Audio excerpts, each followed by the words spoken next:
மக்களவையில் நேற்று உரையாற்றிய உள்துறை அமைச்சர் அமித்ஷா எதற்கெடுத்தாலும் அம்பேத்கர் அம்பேத்கர் என கூறுவது தற்போது ஃபேஷன் ஆகிவிட்டது. இத்தனை முறை கடவுளின் பெயரை குறிப்பிட்டால் 7 ஜென்மங்களுக்கு சொர்க்கம் கிடைக்கும் என பேசியிருந்தார். இந்த கருத்து சர்ச்சையானதை தொடர்ந்து அமித்ஷாவின் பேச்சுக்கு எதிர்க்கட்சிகள் கண்டனம் தெரிவித்துள்ளனர். அம்பேத்கர் குறித்த உள்துறை அமைச்சர் அமித்ஷாவின் கருத்துக்கு கண்டனம் தெரிவித்து நாடாளுமன்ற வளாகத்தில் இந்தியா கூட்டணி கட்சிகள் முழக்கங்களை எழுப்பி ஆர்ப்பாட்டம் நடத்தினர்.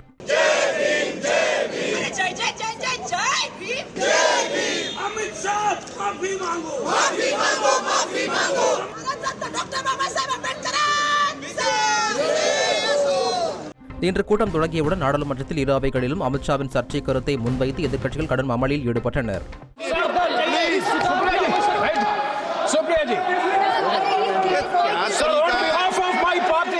தொடர்ந்து செய்தியாளர்களை சந்தித்த எதிர்க்கட்சித் தலைவர் ராகுல் காந்தி அம்பேத்கர் மற்றும் அவருடைய சித்தாந்தங்களை அழிப்பதுதான் மத்திய அரசின் முழுநேர வேலை என விமர்சித்தார்.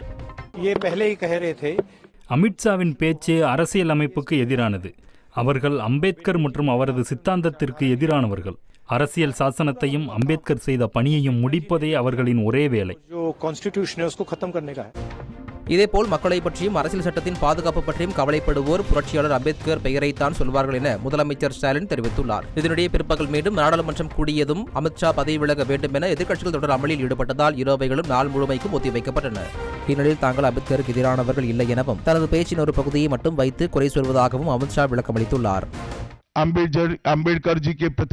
அம்பேத்கருக்கு பாரத ரத்னா விருது வழங்க நேருவும் இந்திரா காந்தியும் எதிர்ப்பு தெரிவித்தனர். எனது பேச்சின் ஒரு பகுதியை மட்டும் வைத்து குறை சொல்கிறார்கள். உண்மைகளை திரித்து கூறுவதே காங்கிரஸ் கட்சியின் வேலை.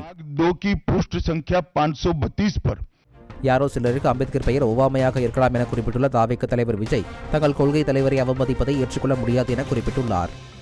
அம்பேத்கருக்கு காங்கிரஸ் கட்சி பல பாவங்களை செய்திருப்பதாக குற்றம் சாட்டிய பிரதமர் அவருக்கு பாரத ரத்னா விருது மறுக்கப்பட்ட உண்மை மக்களுக்கு நன்கு தெரியும் என குறிப்பிட்டார். மேலும் அம்பேத்கரை அவமதித்த காங்கிரஸ் கட்சியின் இருண்ட வரலாற்றை நாடாளுமன்றத்தில் அமித்ஷா அம்பலப்படுத்தியதாலேயே தற்போது எதிர்க்கட்சிகள் நாடகமாடுவதாகவும் பிரதமர் மோடி விமர்சனங்களை முன்வைத்துள்ளார்.